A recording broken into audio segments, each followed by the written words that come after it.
So guys यह video डैंडाडन season 1 का part 2 है। पिछले पार्ट में हमने देखा था कि ने जो बात कही थी मोमो को वो याद आता है और एकदम अहम मौके पे मोमो ग्रैनी को एक रेस के लिए चैलेंज कर देती है और ग्रैनी इस बात को अपने ईगो पे ले लेती है कि वो टर्बो ग्रैनी है, कोई कैसे उसको रेस के लिए चैलेंज कर सकती है और वो एक्चुअली में रेस के लिए मान भी जाती है। मोमो कहती है ओके ठीक है, तो फिर कोई रूल्स नहीं है, अगर तुमने हम लोगों को पकड़ लिया तो फिर तुम जीत जाओगी और हम लोग 10 मिनट पहले दौड़ना शुरू करेंगे।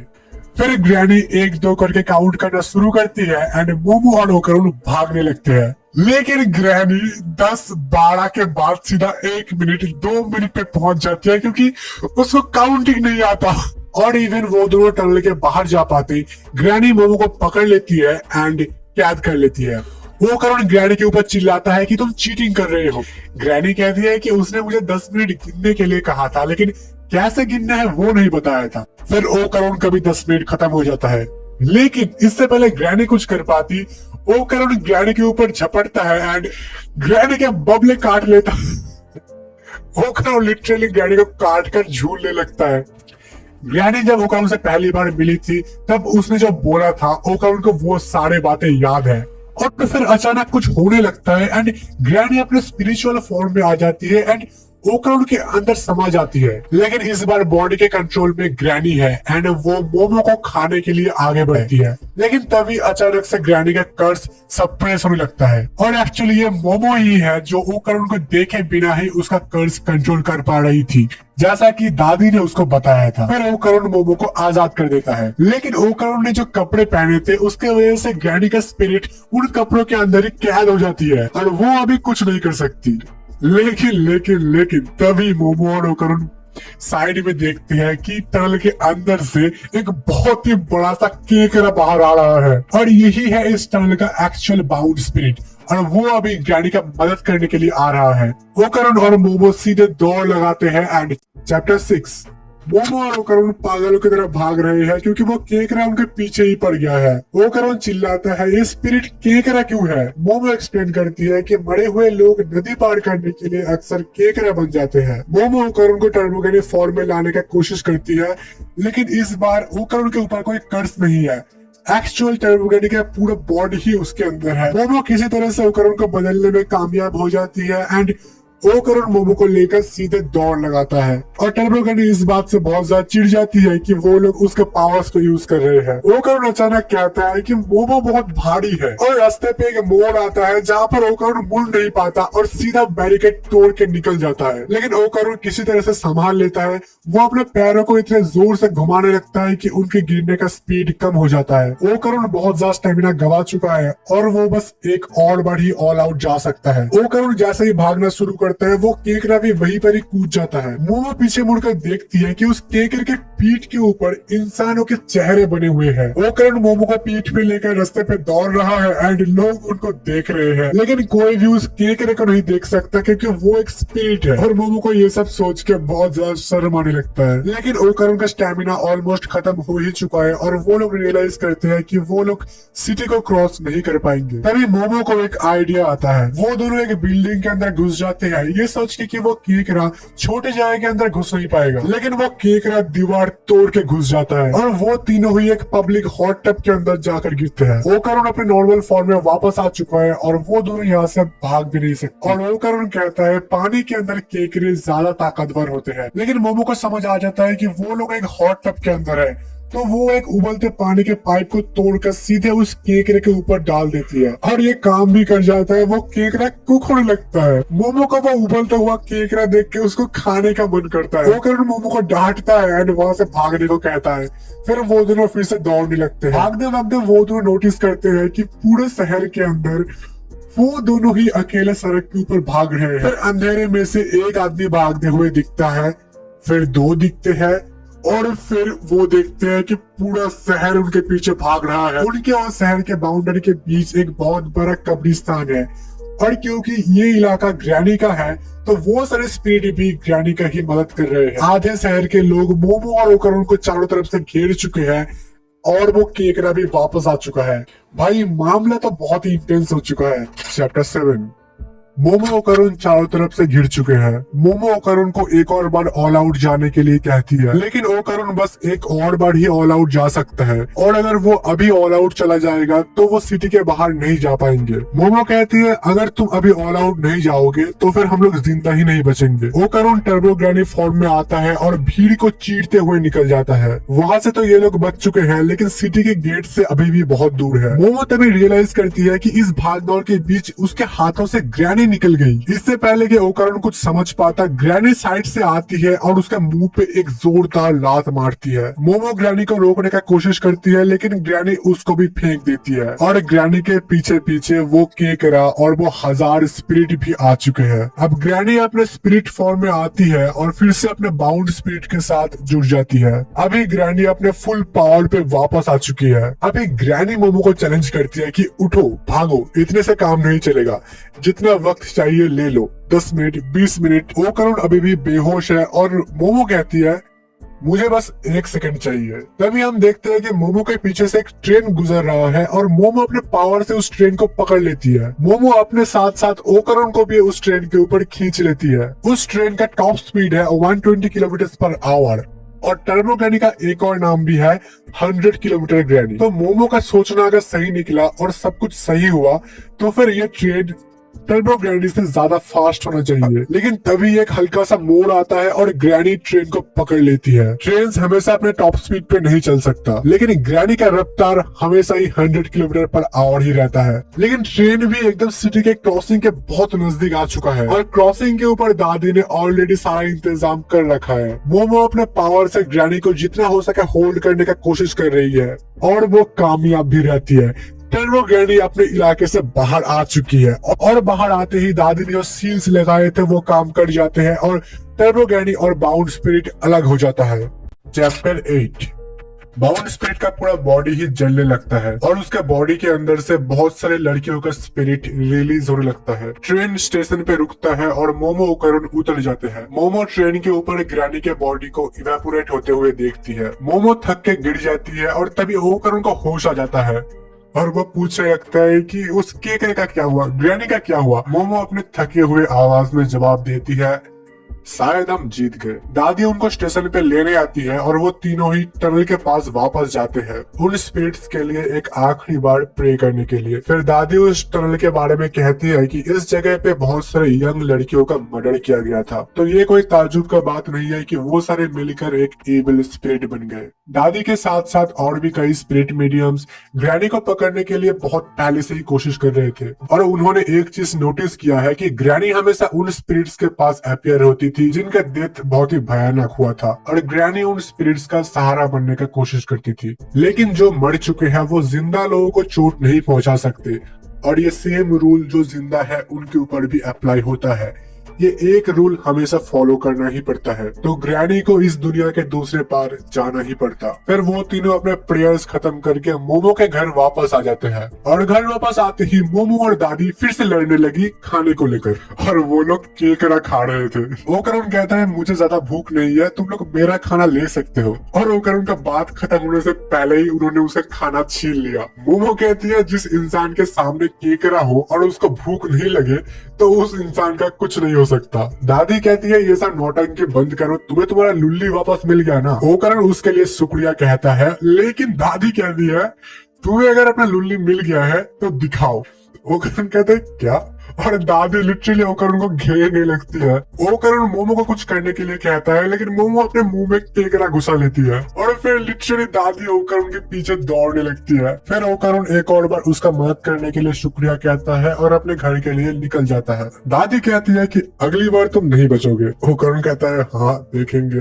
फिर मोमो और ओकरुण एक दूसरे को बाय कहते हैं और ओकरुण जाने लगता है। तभी मोमो ओकरुण को पीछे से बुलाती है और कहती है कल मिलते हैं। फिर अगले दिन स्कूल की तरफ जाते हुए ओकरुण काफी नर्वस और एक्साइटेड था। वो सोच रहा था कि वो आखिर मोमो को कैसे मिलेगा। स्कूल के सामने पहुंचकर ओकरुण देखता है कि मोमो उसके लिए गेट पर ही इंतजार कर रही थी। ओकरुण ये देख के सोचता है कि ठीक है हमारा दोस्ती हुआ है, लेकिन मेरे लिए वो गेट पे क्यों इंतजार करेगी, वो जरूर किसी और के लिए इंतजार कर रही है, मुझे बस चले जाना चाहिए। लेकिन मोमो तो ओकरुण के लिए ही इंतजार कर रही थी। उसको देख के मोमो कहती है कि तुम लेट हो, चलो अभी। और चैप्टर खत्म। चैप्टर 9। वो दोनों बातें करते हुए अपने अपने क्लास की तरफ चले जाते हैं, लेकिन क्लास के अंदर ओकरुन के लिए अभी भी कुछ नहीं बदला था।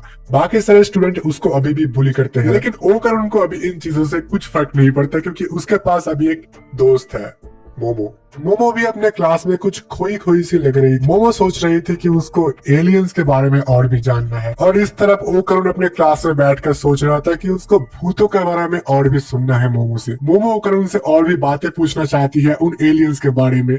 वो क्या खाते हैं, क्या वो अपना पिछवाड़ा धोते हैं, क्या वो अंडरवेयर पहनते हैं, ऐसी बातें। फिर जैसे ही ब्रेक आता है वो दोनों एक दूसरे को ढूंढने के लिए एक दूसरे के क्लास की तरफ जाते हैं, लेकिन वो भीड़ के अंदर एक दूसरे को देख नहीं पाते और दोनों ही दोनों के क्लास में जाकर दोनों को ही ढूंढ नहीं पाते। फिर ओकरुन कैफेटेरिया में ढूंढने जाता है और मोमो कैंटीन में ढूंढने जाती है, और फिर एक ही चीज होता है, वो भीड़ के अंदर एक दूसरे को क्रॉस कर देते हैं। मोमो कैफेटेरिया में जाकर ढूंढती है और ओकरुन कैंटीन में जाकर ढूंढता है, लेकिन दोनों को ही दोनों नहीं मिलते। फिर वो दोनों परेशान होकर एक बेंच पे बैठ जाते हैं, एक ही कॉरिडोर के दो तरफ। मोमो सोचती है कि अगर मैं उसको इतने टाइम से ढूंढ रहा हूँ और वो मुझे नहीं मिल रहा है तो शायद से वो मुझे अवॉइड कर रहा है, और ओकरुन भी सेम ही बात सोचता है। फिर वो दोनों निराश होकर अपने अपने क्लास की तरफ बढ़ते हैं, लेकिन कॉरिडोर में वो एक दूसरे से टकरा जाते हैं और सीधा मुंह से मुंह। फिर वो दोनों एक दूसरे से कहते हैं कि तुम कहाँ थे, मैं तुम्हें इतने टाइम से ढूंढ रहा था। फिर वो दोनों ही रियलाइज करते हैं कि वो दोनों ही दोनों को ढूंढ रहे थे, और वो दोनों ही थोड़ा सा शर्मा जाते हैं। तभी हम लोग देखते हैं कि मोमो के दोस्तों ने उन दोनों को देख लिया है और वो लोग सोच रहे थे कि वो दोनों किस कर रहे थे। मोमो कहती है कि तुम पागल हो क्या, मैं उस उल्लू को क्यों किस करूंगी। फिर वो दोनों ही दोनों को इंसल्ट करते हुए वहां से चले जाते हैं। ओकरुन बाथरूम की तरफ जाते हुए सोच रहा था कि उसने आखिर ये सब क्यों कहा, उसको मोमो से सॉरी कहना चाहिए। फिर ओकरुन एकदम से चौंक जाता है। वो देखता है कि उसका लुल्ली तो वापस आ चुका है, लेकिन उसके गोटे गायब है। चैप्टर 10। मोमो के क्लास के सारी लड़कियां उसको उस कॉरिडोर के बारे में पूछ रही है कि क्या हुआ था वहाँ पे और वो लड़का कौन था, और मोमो इस सबसे बचने की कोशिश कर ही रही थी कि ओकरुन वहाँ पर आ ही जाता है। वो अपने हाथों से कुछ इशारे करने लगता है। मोमो बहुत ही शर्मिंदा हो जाती है और वो ओकरुन से अभी मिलने को मना कर देती है, लेकिन ओकरुन फिर भी वहाँ से नहीं जाता और वो कहता है कि मुझे तुमसे अकेले में बात करना है। लेकिन मोमो के सारे दोस्त उसको चिढ़ाने लगते हैं और मोमो भी उससे मिलने को मना कर देती है। ओकरुन कहता है मुझे अपना दोस्त कहना तुम्हारे लिए इतना ही ज्यादा शर्मनाक है, और वो वहाँ से चला जाता है। स्कूल खत्म होता है। भीड़ के अंदर ओकरुन एक लड़की से टकराता है और वो लड़की उसको सॉरी कहती है। ओकरुन चौंक जाता है कि आखिर हुआ क्या। उस लड़की के बैग में एक्चुअली एक वाटर बोतल था और वो बैग ओकरुन को लग गया था, तो उसी के लिए वो सॉरी कह रही थी। अब ओकरुन के साथ ये बहुत ज्यादा तो नहीं होता है, तो वो भी काफी सरप्राइज था। ओकरुन को मोमो ने जो कुछ भी कहा था उसको लेकर मोमो काफी दुखी थी, और वो कॉरिडोर में आते हुए ओकरुन और उस लड़की को एक साथ हंसते हुए देखती है। मोमो सोचती है कि ये क्या है, ओकरुन ने तो कहा था कि उसका कोई दोस्त नहीं है। मोमो उन लड़कियों के पास से गुजरती है और वो लड़कियां असल में ओकरुन का मजाक उड़ा रहे थे, और मोमो को ये बात बिल्कुल भी पसंद नहीं आता। वो अपने पावर्स का थोड़ा सा यूज करती है और लॉकर के ऊपर से एक बॉल को सीधे उसके सिर के ऊपर गिरा देती है। ओकरुन उस लड़की की मदद करने के लिए जा रहा था, लेकिन मोमो आती है और उसके हाथों को पकड़ लेती है। फिर मोमो और ओकरुन उन लड़कियों के सामने से एक कपल की तरह गुजरते हैं। रास्ते में जाते हुए मोमो स्कूल में जो कुछ भी हुआ उसके लिए माफी मांगती है और सब कुछ सही हो जाता है। फिर ओकरुन असली बात कहता है कि हमने तो टर्बो ग्रैनी को हरा दिया था ना।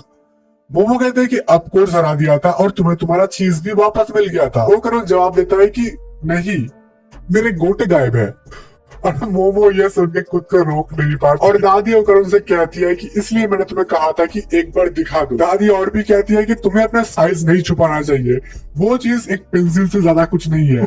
ओकरुन कहता है कि तुम्हें कैसे पता, तुमने क्या देखा। फिर दादी एक आईना निकालती है और ओकरुन के बॉडी को देखने लगती है, और मोमो पीछे से खुद को बस संभालने की कोशिश कर रही है, अपना हंसी रोकने की कोशिश कर रही है। दादी कहती है कि मोमो मेरे लिए एक पुतला लेकर आओ, कोई भी चलेगा, इसके अंदर अभी भी कुछ है। और चैप्टर खत्म। चैप्टर 11। ओकरुन एक गमले के अंदर पानी में पैर डाल के बैठा है और उसके सामने एक गुड लक चार्म वाला पुतला है। दादी फिर ओकरुन को पीछे से बहुत जोर से मारती है और मोमो अपना पूरा कोशिश कर रही है कि वो अपना हंसी रोक पाए। ओकरुन कहता है कि क्या आपका मजाक कर रही है। दादी मोमो से पूछती है कि क्या तुम्हें कुछ दिख रहा है। जैसे ही दादी ओकरुन को मार रही थी, ठीक तभी थोड़ी देर के लिए मोमो को एक अलग औड़ा दिख रहा था। दादी कहती है कि एक काम करो, जब भी तुम्हें वो औड़ा दिखे उसको पकड़ो और ओकरुन के अंदर से निकालकर इस पुतले के अंदर डाल दो। ब्लू का मतलब है ये औड़ा ओकरुन का तो नहीं है, तो तुम्हें ये करना तो चाहिए। मोमो पूरा फोकस करती है और दादी ओकरुन को मारती है, लेकिन ओकरुन सामने की तरफ गिर जाता है और मोमो सोचती है कि उसके हाथों से वो औड़ा निकल गया। दादी कहती है कि शांत रहो और वो दोनों उस पुतले की तरफ देखने लगते हैं और वो पुतला अचानक दौड़ना शुरू कर देता है और वो तीनों मिलकर पूरे घर में उसको ढूंढने लगते हैं। फिर मोमो अपने साइकिक पावर्स का यूज करके उसके औड़ा को ढूंढ लेती है और फिर वो लोग उसको आकर ढूंढ लेते हैं और मोमो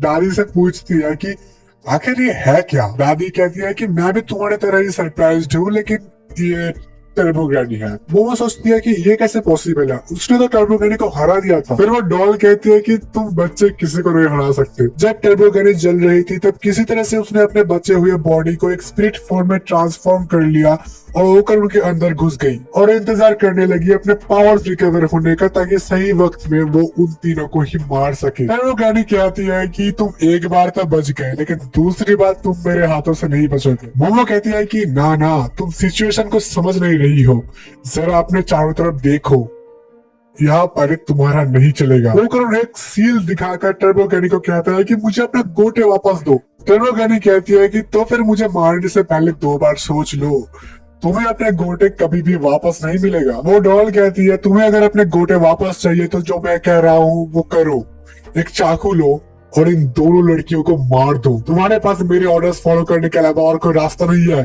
और तभी ओकरुन को कुछ हो जाता है। अचानक ओकरुन टर्बो ग्रैनी फॉर्म में आ जाता है और ये देख के टर्बो ग्रैनी भी शॉक्ड है कि ये कैसे पॉसिबल है। फिर दादी एक्सप्लेन करती है कि टर्बो ग्रैनी कुछ ज्यादा ही जिद्दी थी, तो जब ओकरुन के अंदर से वो निकली उसका सिर्फ दिमाग ही उसके अंदर से बाहर निकला, उसके सारे पावर्स ओकरुन के अंदर ही रह गए। फिर दादी टर्बो ग्रैनी को कूटने लगती है और टर्बो ग्रैनी कहती है कि टीचर मुझे माफ कर दो। टीचर क्यों कह रही है। ओकरुन फिर से अपने नॉर्मल फॉर्म में वापस आ जाता है और मोमो पूछती है कि वाओ तुमने ऐसा कैसा किया। ओकरुन कहता है कि मुझे भी ठीक से पता नहीं है, मैं बस बहुत ज्यादा गुस्सा हो गया और अपने आप ही हो गया बाकी सब कुछ। मोमो दादी को रुकने के लिए कहती है और वो टर्बो ग्रैनी की तरफ देखकर कहती है कि मुझे पता है कि तुम बहुत ही कुत्ती हो, लेकिन सच बोलूं तो मैं तुमसे नफरत नहीं कर सकती। तुम उन लड़कियों का मदद करने की कोशिश कर रही थी और मैं भी, तो क्यों ना हम लोग दोस्त बन जाए। तुम ओकरुन को ओकरुन के गोटे वापस कर दो और तुम्हें तुम्हारा एनर्जी वापस मिल जाएगा। और ग्रैनी मान भी जाती है। फिर मोमो कहती है कि ओके ठीक है, तो फिर तुम ओकरुन के गोटे कैसे वापस करने वाली हो। फिर ग्रैनी कहती है मेरे पास वो नहीं है, असल में मैंने उन्हें गुमा दिया। चैप्टर 12।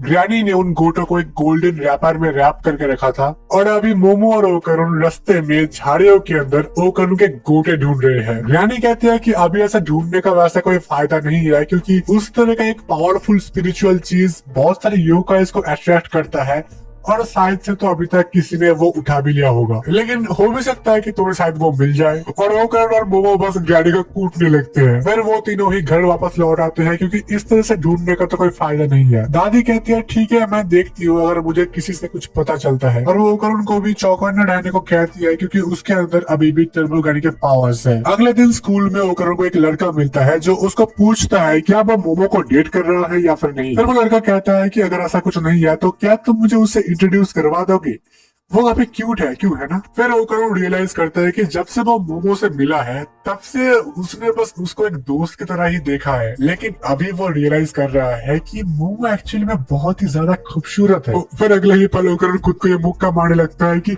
उसको ये सब नहीं सोचना चाहिए। फिर वो लड़का ओकरुन को कहता है कि तुमने उसके साथ किया है, क्यों है ना। पूरे स्कूल में रूमर्स चल रहे हैं कि वो किसी के साथ भी कर लेती है। और ये सुनकर ओकरुन बहुत ही ज्यादा गुस्सा हो जाता है और इस गुस्से के अंदर ओकरुन अपने टर्बो ग्रैनी फॉर्म में आ जाता है। वो कहता है ये रूमर किसने फैलाया बताओ। फिर वो लड़का इमीडिएटली माफी मांगता है और वो एडमिट करता है कि ये बात उसने ही कहा था, लेकिन उन लड़कों को ओकरुन का वो फॉर्म बिल्कुल भी नहीं दिख रहा था और उनको समझ नहीं आता है कि हुआ क्या। ओकरुन चुपचाप से अपने डेस्क में जाकर बैठ जाता है, लेकिन वो अपने बैग में देखता है तो वहाँ पर टर्बो ग्रैनी का डॉल था। ओकरुन पूछता है कि क्या तुमको दादी ने लॉक करके नहीं रखा। ग्रैनी कहती है कि दादी ने उसको कहा कि बिल्लियों को आजाद रहना चाहिए, बिल्लियों को। फिर वहां पर मोमो आ जाती है और ओकरुन मोमो को ग्रैनी के बारे में बताने वाला होता है कि वो बस मोमो की तरफ देखता है और खो जाता है और वो कुछ नहीं कह पाता और बस मुड़कर जाने लगता है। वो पूछते हैं कि क्या हुआ? ओकर कहता है कुछ नहीं और वो बस दौड़ने लगता है और मोमो भी पीछे पीछे दौड़ रही है और मौका देखते हुए ग्रैनी भी स्कूल घूमने के लिए चुपचाप से निकल जाती है। मोमो क्लास में गुस्सा बैठी हुई थी और वो सोच रही थी कि ओकर उससे भाग क्यों रहा था। मोमो की एक दोस्त स्कूल में जो हुआ उस लड़के को लेकर ओकरण ने जो किया वो मोमो को बताती है और मोमो थोड़ी सी सरप्राइज हो जाती है कि ठीक है, लेकिन वो मुझसे क्यों भाग रहा है। हम लोग फिर से उस लड़की को देखते हैं जो बस ऐसे ही चल रही थी और बाकी सारे स्टूडेंट्स उसके तरफ देख रहे थे और वो अपने में ही सोच रही थी कि मैं कितनी खूबसूरत हूँ, लोग कितने चाहते हैं मुझे, मैं बस थोड़ा सा हंस दूं तो ये सब मर जाए। लेकिन हमको ये भी पता चलता है कि मोमो के बारे में वो रूमर उसी ने ही फैलाई थी, क्योंकि उसके सर पे जो गमला गिरा था वो मोमो ने ही किया था। वो जानती थी क्योंकि उसी के पास होकर उनका एक गोटा है। वो सोच रही थी कि ये चीज अचानक आसमान से उसके पास आकर गिरा और वो अचानक से स्पिरिचुअल चीजों को देखने लगी। इसका मतलब बस एक ही हो सकता है, वो ही चोजन वन है, क्योंकि वो खूबसूरत है, क्योंकि वही दुनिया को बचाने वाली है राक्षस से, जो कि मोमो है। और चैप्टर खत्म। चैप्टर 13। वो लड़की बस ट्रेन लाइन के पास से गुजर रही थी जब उसके सर के ऊपर आकर ये गोटा गिरा जो ग्रैनी के हाथ से छूट गया था और तभी से ये गोटा उसी के पास है। उस लड़की के दो दोस्त कुछ चीजें लेकर आते हैं, एक क्रॉस और एक बुक। उसके दोस्त पूछते हैं कि तुम श्योर हो तुम ये करना चाहती हो? वो लड़की कहती है कि मैं ही एक चोजन वन हूँ तो मुझे ये करना ही पड़ेगा क्योंकि मैं खूबसूरत हूँ।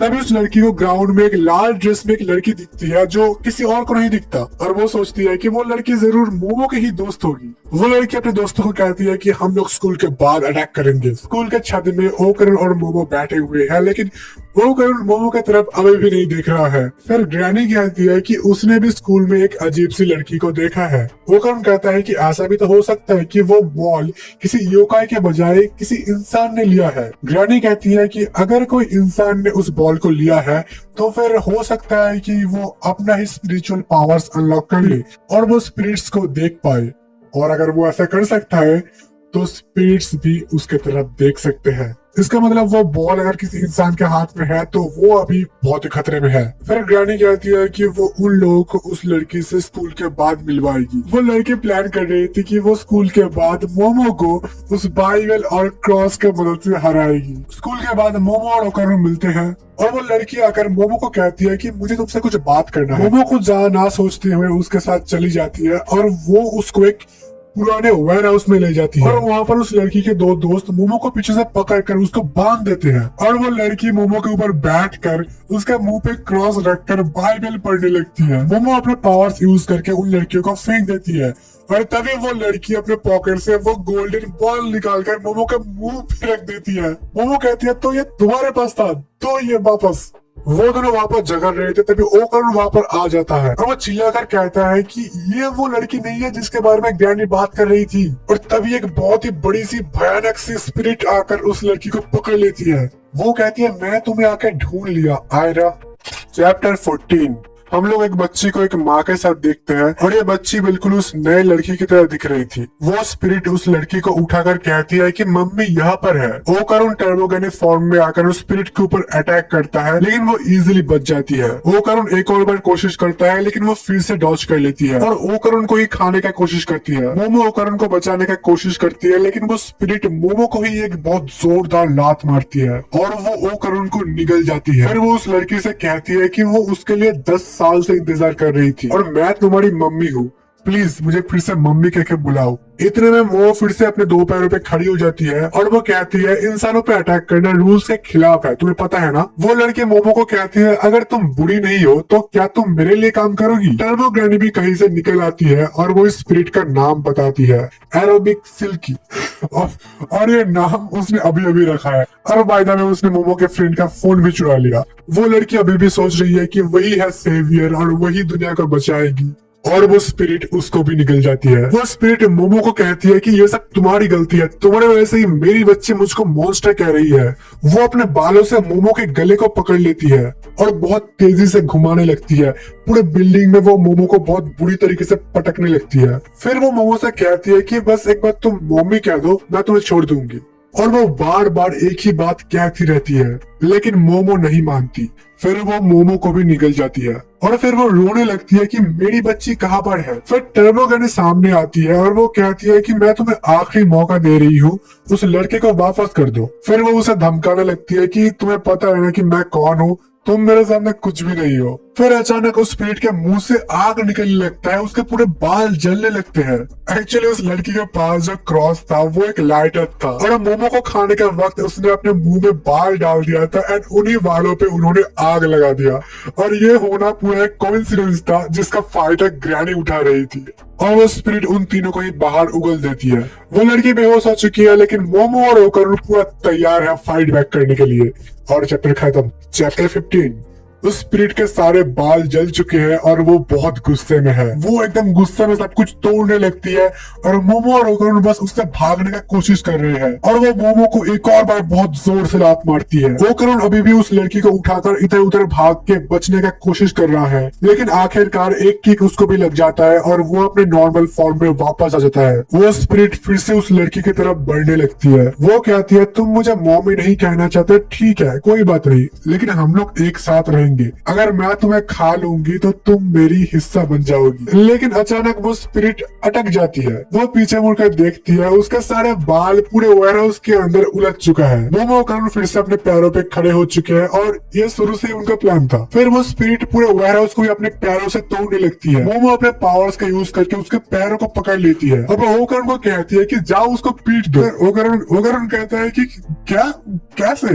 मोमो कहती है क्या तुम्हें याद नहीं है, तुम एक बाउंड स्पिरिट और एक एलियन के साथ लड़ चुके हो। वो करुण कहता है वो सब कुछ मैंने इंटेंशनली तो नहीं किया था। उन दोनों के बहस के बीच वो स्पिरिट मोमो के हाथों से निकल जाती है और फिर से तोड़फोड़ करने लगती है। वो करुण थोड़ा सा भी वक्त बर्बाद ना करते हुए टर्बो ग्रैनी फॉर्म में आता है और अपना पूरा ताकत लगा देता है और पूरे सोनिक स्पीड के साथ उस स्पिरिट के छाती पे अपना सिर मार देता है और वो स्पिरिट बिल्डिंग के साथ साथ अपने बालों को तोड़कर सीधा बाहर एक दीवार में जा घुसती है। मोमो भी बहुत शॉक्ड है कि ये तो कुछ ज्यादा ही पावरफुल था, लेकिन टर्बो ग्रैनी अभी भी निराश है कि मेरे पावर्स है तुम्हारे पास और तुम बस इतना ही कर सकते हो। फिर वो लोग उस लड़की के पास वापस आते हैं और ओकरुन का एक घुटा रिकवर कर लेते हैं, लेकिन ग्रैनी कहती है कि वो लड़की मर चुकी है। चैप्टर 16। मोमो ओकरुन उस लड़की के हार्ट बीट पल्स चेक करते हैं और उसके पल्स नहीं है। ग्रैनी कहती है अगर एक नॉर्मल इंसान को एक योकाई खा ले तो मौत पक्का है। मोमो अपने साइकिक पावर से उसके हार्ट को पंप करने लगती है। ओकरुन उसके मुंह से सीपीआर देने का कोशिश करता है। ग्रैनी एम्बुलेंस को फोन करती है और कहती है कि इस सब का वैसे कोई फायदा है नहीं। तभी वहाँ पर वो एक्ट्रो स्पिरिट वापस आ जाती है, लेकिन वो लड़ने के बजाय कहती है कि इस सब से कुछ नहीं होगा, मेरे पास एक दूसरा बेहतर रास्ता है। आयरा को तुम मेरा ऑरा दे दो। ऑरा एक बैटरी की तरह है और ऑरा के बिना एक बॉडी नहीं चल सकता। आयरा का खत्म हो चुका ऑरा तुम मेरे ऑरा से रिप्लेस कर दो। लेकिन मोमो ऑब्वियसली उसके ऊपर यकीन नहीं करती, लेकिन वो स्पिरिट अपना मुंह फाड़ देती है। वो कहती है अब ठीक है, अब मैं किसी को नहीं खा पाऊंगी। और टर्बो ग्रैनी भी कहती है कि वो स्पिरिट सही कह रही है। वो करुण अपने टर्बो ग्रैनी फॉर्म में आता है और मोमो कहती है कि ठीक है, लेकिन अगर थोड़ा सा भी कुछ ऊंच नीच हुआ तो तुम गए। फिर वो मोमो को बताने लगती है कि वो ऑरा रिप्लेसमेंट कैसे कर सकती है। मोमो फिर जैसे ही उन दोनों के बॉडीज को कनेक्ट करती है, उसको उस स्पिरिट के सारे मेमोरीज दिखने लगते हैं। वो स्पिरिट जब एक इंसान थी तब एक प्रोस्टिट्यूट थी, उसकी एक बेटी भी थी। एक दिन उसके घर पे 3 लोग घुस आते हैं और उसके बेटी को और उसके सारे पैसे लेकर चले जाते हैं। वो उनके पीछे दौड़ती है, लेकिन वो कुछ नहीं कर पाती। वो छत से कूदकर अपनी जान दे देती है। चैप्टर 8 पे खत्म होता है। चैप्टर 17। फिर वो स्पीड बनकर इन लोगों के बीच घूमने लगे, लेकिन अचानक एक दिन एक बच्ची उसको मॉमी कहकर बुलाती है। लेकिन वो जैसे ही मुड़ती है, वो बच्ची कहती है कि ओह सॉरी, आप मेरी मम्मी नहीं हो। उस बच्ची का भी माँ मर चुकी थी, लेकिन उस बच्ची को देखकर उस स्पिरिट को अपने बच्ची की याद आ गई और वो खुद को उस बच्ची की माँ समझने लगी। उसने उस बच्ची को प्रोटेक्ट करने का कसम खाया और वो बच्ची आयरा ही थी, यही लड़की। और मोमो रोने लगी। मोमो को रोते हुए देखकर ओकरुन सोचता है कि उस स्पिरिट ने कुछ किया है, लेकिन मोमो ओकरुन को रोक लेती है और वो लड़की भी फिर से जिंदा हो जाती है। लेकिन वो स्पिरिट अभी खत्म होने लगती है। वो आयरा से माफी मांगती है और उसको चोट पहुंचाने के लिए उसको सॉरी कहती है। ये ऑरा रिप्लेस करने से वो स्पिरिट मर जाएगी, ये बात मोमो को पता नहीं था, तो वो काफी सरप्राइज हो जाती है। वो स्पिरिट अभी भी इस दुनिया से बहुत ज्यादा डीपली जुड़ी हुई है, तो वो दूसरी दुनिया में नहीं जा सकती। इसका मतलब उसका पूरा एग्जिस्टेंस ही मिट जाएगा। मोमो को ये बात बहुत ही ज्यादा खराब लग रहा था और ओकरुन भी कुछ खास खुश नहीं था। वो स्पिरिट धूल बनते बनते अपने बच्ची को ही याद करती है। वो सोचती है कि अगर वो बच्ची उसके पास पैदा नहीं होती तो शायद से वो बच्ची और भी ज्यादा खुश रह पाती। वो सोचती है कि उसने अपने बच्ची को एक अच्छा जिंदगी नहीं दिया। लेकिन तभी आयरा आती है और उसको गले लगा लेती है और वो कहती है, mommy I love you. So guys, आज का एपिसोड यहीं पर खत्म होता ही। अगर आपको यह वीडियो अच्छा लगा हो तो please like, share and subscribe to give whose motivated.